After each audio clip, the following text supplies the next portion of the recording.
Uma família perdeu a vida e a imprensa voltou a culpar os videogames de maneira equivocada pelo crime que gerou essa tragédia. Quem vai contar essa história pra gente aqui e refletir um pouco sobre o assunto é o Pedro Zambarda no Plantão do Meteoro.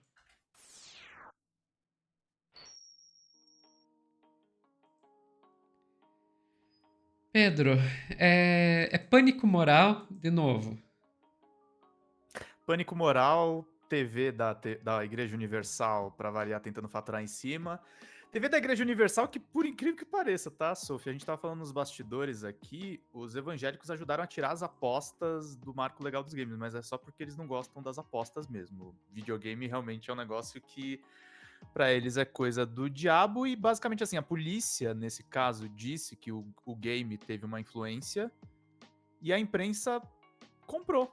A imprensa corporativa simplesmente levou isso em consideração. É um jogo que daria pra você dizer que é problemático? É problemático, mas assim, volta a dizer, nenhum game, gente, nenhum livro, nenhum filme é o responsável sozinho pela pessoa cometer um crime. Obras de ficção abordam assuntos distintos, abordam assuntos que são tabu, e nem por isso elas diretamente influenciam as pessoas. Isso aí é uma noção equivocada sobre obras de entretenimento, de cultura, de tudo que a gente encara.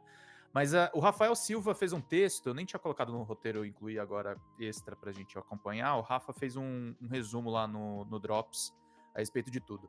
Jovem mata a família e culpa o videogame. Já deu, né?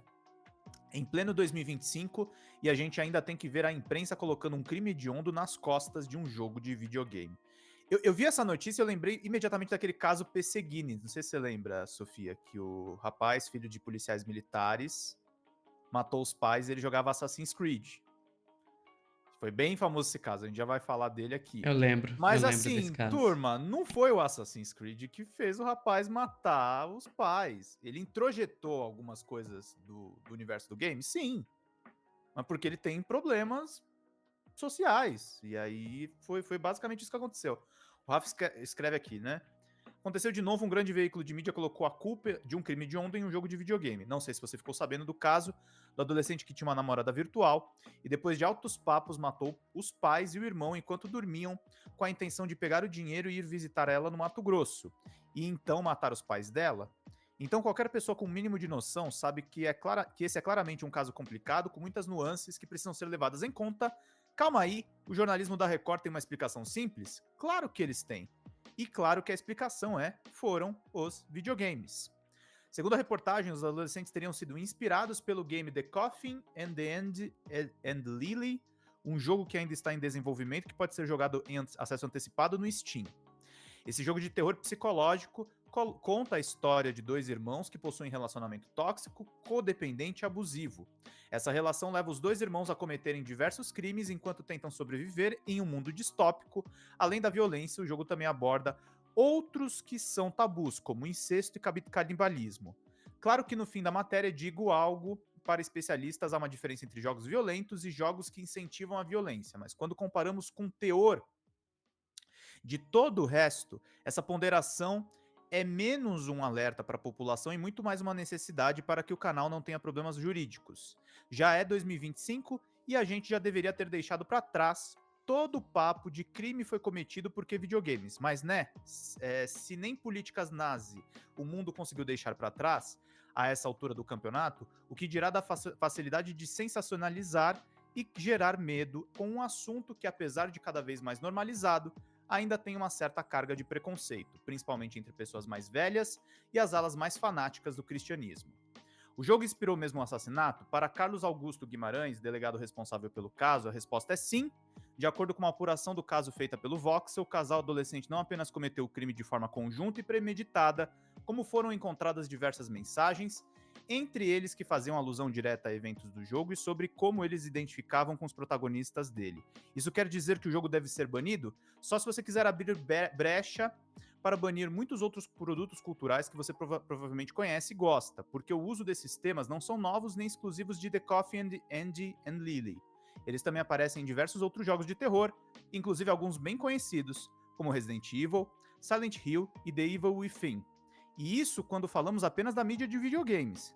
Se formos perseguir qualquer coisa que aborde esses temas, então vamos banir filmes como Segundo as Intenções, Hannibal, Sweetie Todd e A Sociedade da Neve, ou basicamente banir todo o gênero de death metal da existência. Se bem que aí tem umas bandas de metal aí que fazem uns gestos aí que eu acho que deveriam ser banidas mesmo. Com todo respeito, eu gosto do gênero. Ai, ai. Esse tipo de problema é algo que acontece sempre que a imprensa consegue achar um elo de ligação entre um crime e um produto cultural, que é o famoso pânico moral, né, Rafa?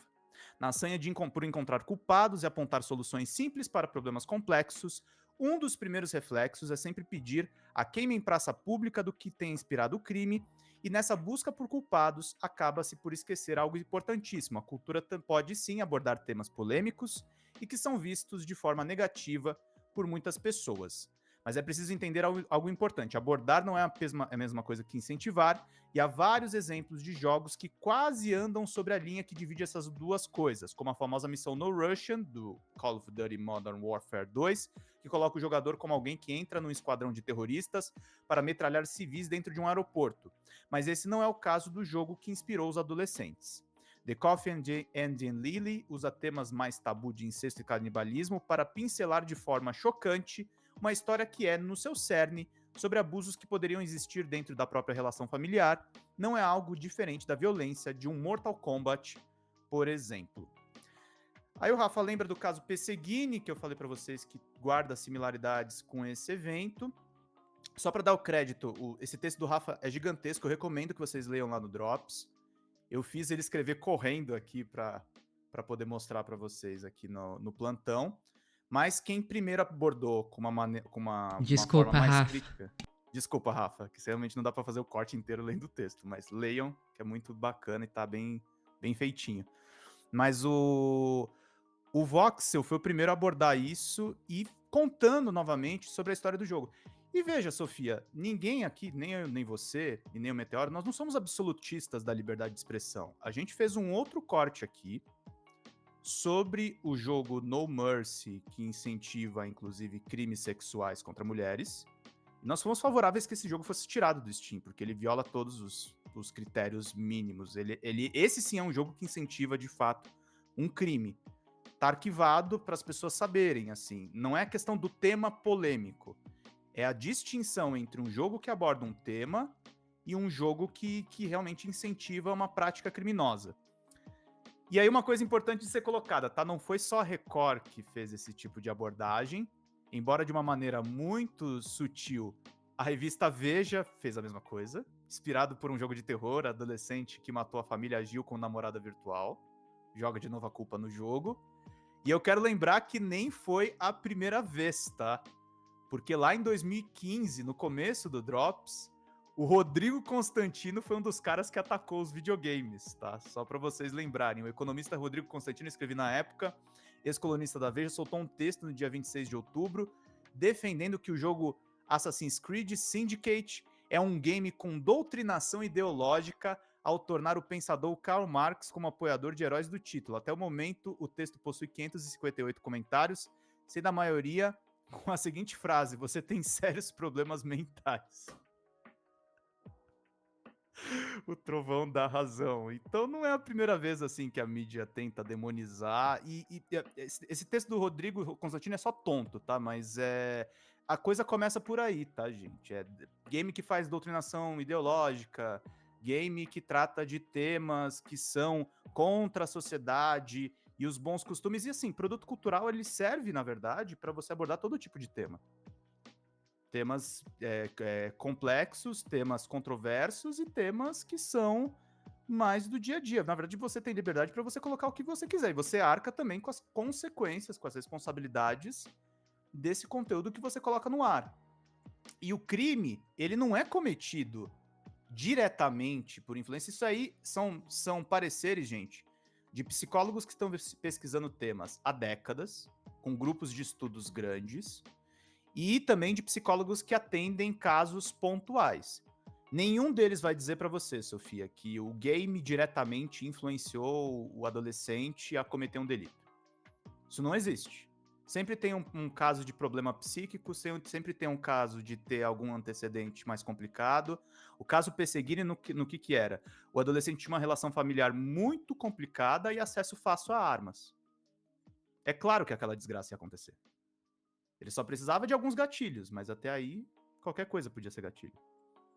Então é sobre isso que a gente trata. A gente precisa complexificar esses temas, senão a gente vai marginalizar os games e permitir que seja criador de incels, de Rodrigos Constantinos da vida, que também marginalizam esse tipo de coisa.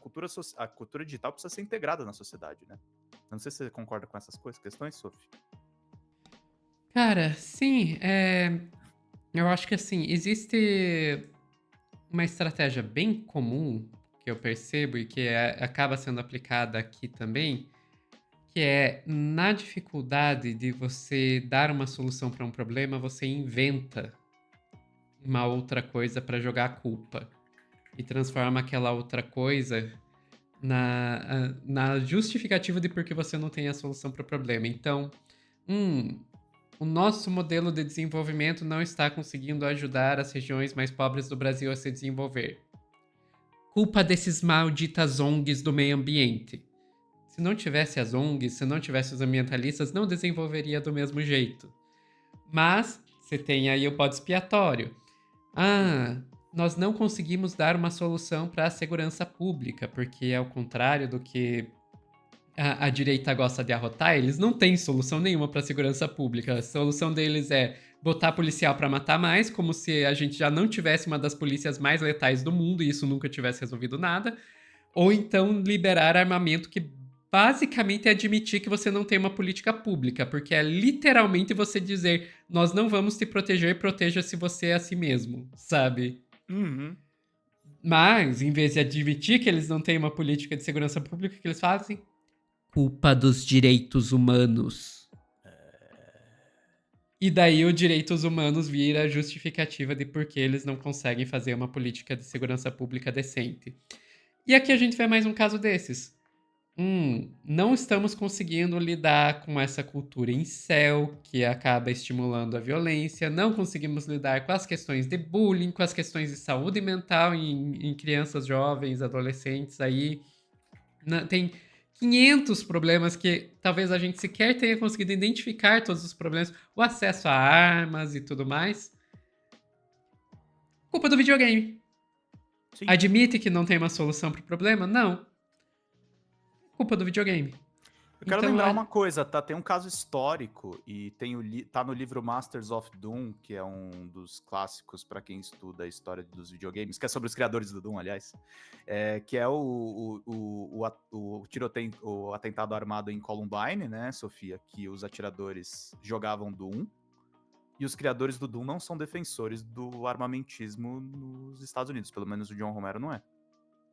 E assim, não existe uma intenção que a juventude se torne armamentista. São plataformas de jogos que são criadas, gente, baseadas nas experiências, baseadas nas fantasias que a galera tem. É óbvio que a gente vai lidar com politicamente correto, a gente vai lidar com humor, a gente vai lidar com as brincadeiras com a abstração que a gente tem na sociedade. É isso, os games eles refletem a sociedade que nós temos. Entendeu? É isso. Ninguém vai aqui incentivar um game que apoia abertamente um crime, mas a expressão é livre, gente. E é livre em todas as sociedades. É assim que é a arte desde os primórdios. É isso. exato. Ficamos por aqui, Pedro. Ficamos por aqui. É corte de videogame, mas é política e é notícia. Exatamente. Pessoal que está assistindo ao vivo, não saiam daí que a gente já volta com mais notícias.